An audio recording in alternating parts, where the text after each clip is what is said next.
ರೈತ ಸಂಘಟನೆಗಳನ್ನ, ಕಾರ್ಮಿಕ ಸಂಘಟನೆಗಳನ್ನ, ದಲಿತ ಸಂಘಟನೆಗಳನ್ನ, ವಿದ್ಯಾರ್ಥಿ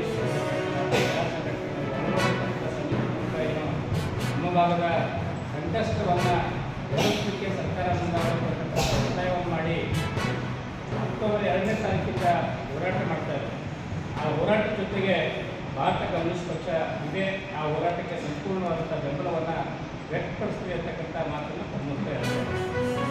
ಜೊತೆಗೆ 2ನೇ ತಾರೀಕು ನಡೆಸಿರ್ತಕ್ಕಂಥ ಹೋರಾಟ ಇಷ್ಟು ದಿನ ಆದರೂ ಕೂಡ ಜಿಲ್ಲಾಡಳಿತ, ಜಿಲ್ಲಾ ಉಸ್ತುವಾರಿ ಸಚಿವರಾಗಿರ್ಬೋದು ಅಥವಾ ಆಡಳಿತ ಪಕ್ಷದ ಶಾಸಕರಾಗಿರ್ಬೋದು ರೈತರ ಹತ್ರ ಬಂದು ಸರ್ಕಾರ ಮತ್ತು ರೈತರ ಮಧ್ಯೆ ಮಾತುಕತೆ ನಡೆಸಿ ಆ ಸಮಸ್ಯೆಯನ್ನು ಬಗೆಹರಿಸಲಿಕ್ಕೆ ಪ್ರಯತ್ನ ಮಾಡದೇ ಇರತಕ್ಕಂಥದ್ದು ಅತ್ಯಂತ ನಾಚಿಕೆಗೆ.